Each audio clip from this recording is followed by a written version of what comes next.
What are you afraid of? Hey, everybody, it's Pastor Justin Walker with The Whole Truth. We're going through the entire Bible from Genesis all the way to Revelation, and we want you to come along with us. So follow along the page, subscribe to the channel, make sure to like and to share. I've got a special guest with me again today. This is Robert Davis. He's our youth pastor at Salt and Light Baptist Church. So, Robert, why don't you tell them about the passage we're going to be in today? Sure. We're looking at Genesis chapter 12. Last time we were looking at verses 1 through 9 where God had given him his promises, and now we're looking at 10 through 20. And what we're going to look at is we're going to see Abram become afraid of some issues that are going on in the land of Canaan. And so through that fear, instead of relying on God, he kind of steps away from his faith. And that's what we're going to be talking about today. So we're going to start with chapter 12, verses 10 through 13. Now there was a famine in the land, and Abram went down to Egypt to dwell there, for the famine was severe in the land. And it came to pass, when he was close to entering Egypt, that he said to Sarai his wife, "Indeed I know that you are a woman of beautiful countenance. Therefore it will happen, when the Egyptians see you, that they will say, 'This is his wife,' and they will kill me, but they will let you live. Please say that you are my sister, that it may be well with me for your sake, and that I may live because of you." What we're seeing is Abram is in the land of Canaan, and there's a famine that's going on. And one of the first things that he does is he acts out on his fear.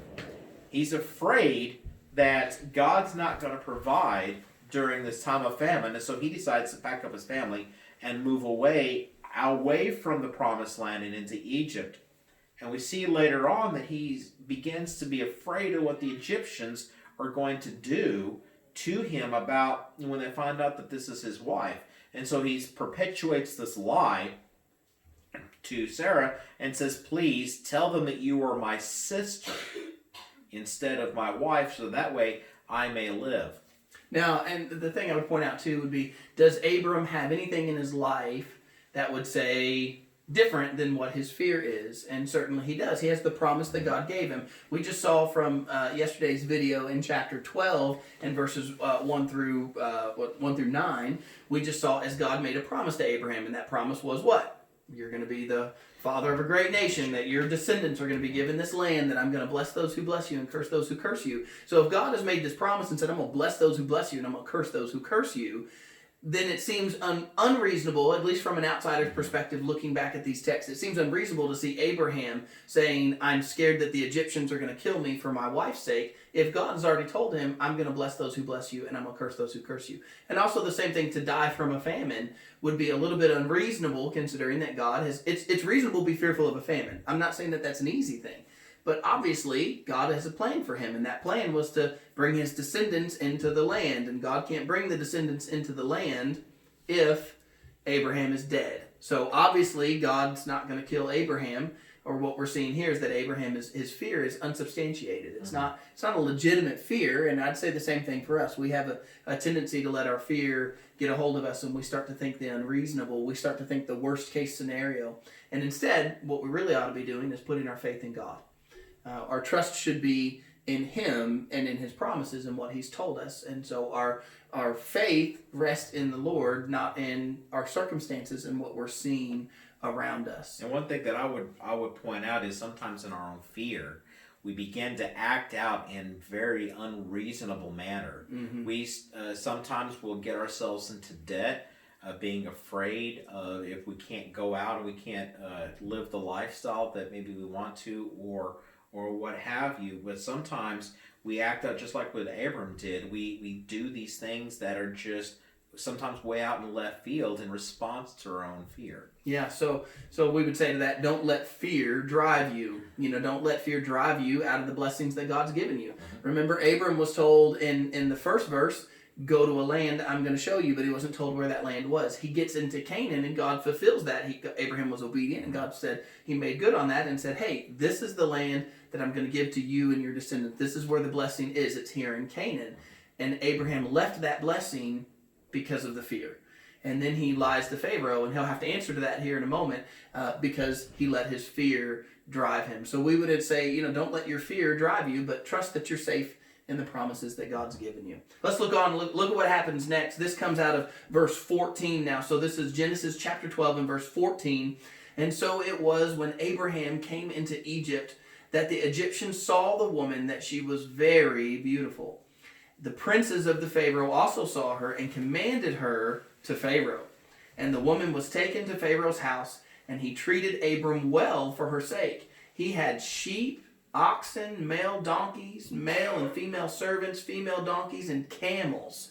So you see that Abram was right. They noticed her beauty, and they did want to marry her, right? So Abram is in Egypt, and they say, we want Sarai, which is actually Abram's wife. We want her for Pharaoh. And so he commanded, the princes of Pharaoh commanded her to go to Pharaoh, and then they blessed Abraham. They gave him stuff because of his wife Sarai. They were almost kind of making payment and saying, here, you brought us this woman, and here is your here's things, here's ox and camel and servants. And so Abraham's being blessed. By the way, can you imagine being Abraham in that scenario? Do you care about all the stuff you were given, or are you pacing back and forth like, what just happened? Or what are they going to be doing with my wife while Right. I got all this stuff? What was the camel? I mean, think about this. He had his wife is so beautiful. She's probably 65. I mean, if we do our math right, if Abram was 75 when he left Ur, then this would put Sarai at like 65 years old. So here's this 65-year-old woman who is so beautiful that the princes of Pharaoh want her for Pharaoh. That speaks volumes. You just gave up your pretty wife For stuff. for some stuff. I'm not sure that there's any real. I don't think you could ever make a payment big enough that would be worth what you just gave up. So he's probably pacing the floor. Yeah. He's probably up worried at night. Mm-hmm. But we would also point out from that as well, there's some practical application there, which is that when we step out of God's blessings, sometimes the immediate seems like things are getting better. Like the immediate view is that things are getting better, right? That's what he gets out of God's blessings. He goes to Egypt. He says she's his wife, and here's all this stuff being given to him. But at the same time, he's fearful. He's got to be fearful of what's happening with his wife. He's going to have fear of being caught. Well, here's another one for you. What if his wife rats him out? What if she's like, wait, stop, I'm married. So I think that's something to say as well. That there's some fear that got caught up in the middle there as well. And so it may look nice at the beginning, but it's not. It's not what you think. So sin never leads us to or leaving the blessing of God or acting in fear never leads us to what we would want it to lead us to. Yeah. That's right. So, all right, why don't you read for us while we finish up the text here and read from 17 on. Okay, but the Lord plagued Pharaoh and his house with great plagues because of Sarai, Abram's wife. And Pharaoh called Abram and said, "What is this you have done to me? Why did you not tell me that she was your wife? Why did you say she is my sister? I might have taken her as my wife. Now therefore, here is your wife. Take her and go your way." So Pharaoh commanded his men concerning him, and they sent him away with his wife and all that he had. One of the things that we see here is that despite Abram's fear, despite his lie that he perpetuated, despite probably pacing back and forth, that Pharaoh just gave him all of this stuff in exchange for basically his wife. And now we see that God, instead of plaguing Abram for his sin, he's plaguing Pharaoh. And Pharaoh this time calls him out, and everything comes out of the bag. Yeah. And also I would point out as well that God's protecting, even though they have sinned and they've lied, they left the blessing of God, left Canaan, and now they've lied, God is still protecting. What we see is God protecting Sarai, he's protecting Abram, and he's protecting the line. What we haven't really talked a lot about is that this line, this blessing that the whole world will receive is the Christ.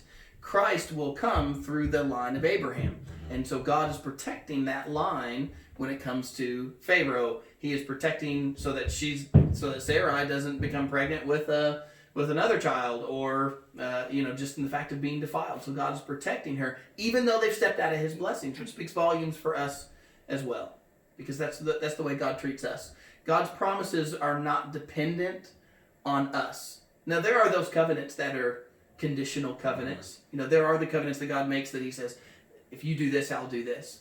But then there's those unconditional covenants that God makes as well. And I love one of the things that God promises us. It's conditional. He says this: if we'll confess our sins, He's faithful and just to forgive us of all unrighteousness. And so, despite what we have done, we can trust God and His goodness. And so, when we look at the way that Pharaoh was plagued, we're reminded that God blesses us in spite of what we've done, not always because of what we've done. That we can rest in Him because He's faithful, even when we're not faithful. One thing that I like to look at too is, in spite of what we do and how we respond in sin, that we never leave outside of the realm of God's grace. And we see that clearly when, instead of Lord could have easily plagued Abram and Sarai for perpetuating this lie, but instead He chose to plague Pharaoh. And so what we can see and rest in knowing that no matter what we may have done in our own lives, that we never step out of God's grace. That's right. And that's what makes it grace. Because grace really is God giving us not what we do deserve, but God giving us what we don't deserve. So God's always, He's faithful to His grace, and He's faithful to us even when we don't deserve it. And that's what we see out of Abraham today. Abram didn't deserve what God was doing for him, but God was protecting him because of His promise. All right, guys, thanks so much for watching the videos, and we'll see you tomorrow with more of Genesis, this time chapter 13.